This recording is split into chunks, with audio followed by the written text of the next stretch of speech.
All right, let's talk division, okay?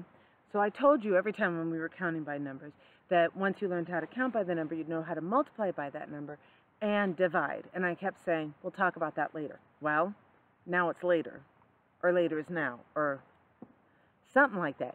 Anyway, I'm going to talk about division. Now, if you remember, we talked about multiplication being like repeated addition.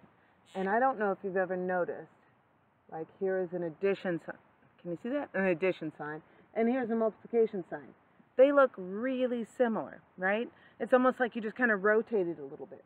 Well, you've got a subtraction sign, which looks very much like a division sign, because division, let me make those little dots a little bigger, is like repeated subtraction, okay? So division is when you divide something into equal groups. So for instance, if I have 6 cookies, these are my cookies today, right? And I wanted to divide them between 2 people, well, I could divide those 6 cookies into 2 groups of 3, because 6 divided by 2 equals 3, okay? That means if I have 6 total, and I divide it into 2 groups, there's going to be 3 in each group. Well, if another friend happened to show up, and so I now need to divide these 6 into 3 groups, I could divide that 6 cookies into 3 groups of 2, because 6 divided by 3 equals 2. My board's not doing very well, but you know what? Well, you're going to have to pretend like you can see that 3, okay? So 6 divided by 2 equals 3. 6 divided by 3 equals 2. It's a family. You know why? Because 3 times 2 equals 6. 6, oh, not 6. I'm going to start with 2 this time. 2 times 3 equals 6. 6, 2, and 3 are in the same multiplication division family, okay? So that's what it means to divide something. It means that you're separating it into equal groups, all right? Sometimes you have a remainder, but that's for another time. And so as I said, when we learn how to count by a number, you can learn how to multiply and you can learn how to divide. Hi, Allie. So, for instance, if I were to do 25 divided by 5. Now I could do repeated subtraction, so I could start 25 minus 5. 5 minus 5 is 0. 2 minus nothing is 2. Okay, so that's 1 5. And then I'm going to subtract another 5. 0 minus 5, well, I've got to borrow. Make that a 1 and that a 10. Now 10 minus 5 equals 5. 1 minus nothing is 1. Okay, so I'm going to subtract 5 again. 5 minus 5 is 0. 1 minus nothing is 1. Okay, I can take away another 5.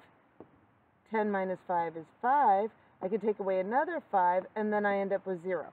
Let's see how many 5s I subtracted. 1, 2, 3, 4, 5. So 25 divided by 5 equals 5, because I could subtract 5 from 25 5 times. But you know what's easier? Just to count by 5s and see how long it takes me to get there. Because what I'm really doing is I'm saying how many groups of 5 does it take to make 25. It's saying I have 25 of them. I'm dividing them into 5 equal groups. How many are going to be into each group, right? Well, let's count by 5s and see if we get to 25 5 times. 5, 10, 15, 20, 25. Yeah. When you know how to count by a number, you know how to divide. Let's try something else. How about 42 divided by 7? Well, let's just count by 7 till we get to 42. 7, 14, 21, 28, 35, 42, 6. Okay? One more thing about division. sometimes division problems look like this, okay, with the dividend, the divisor, and the goat. No, I can't remember the last one. Gosh, that's right. I'll know it next time, okay? Sometimes the dividend, the big numbers on the inside, oh, the quotient, got it. The dividend, the divisor is on the outside, and then the quotient, the answer is on the inside, okay? So sometimes division problems look like this. Sometimes it's hard to remember that if I've got a problem that looks like this, we're used to reading problems from left to right, but when we read this problem is really 64 divided by 8. So we count by 8 till we get to 64. 8, 16, 24, 32, 40, 48, 56, 64, 8. So I'm going to put my quotient there. All right, it's a little bit of a mess. We'll go over more complicated division another time. But just simple division, this is how you do it. And now you know how to count by all of your numbers, 1, 2, 10. You can divide by those numbers too. Stop it, Jordan.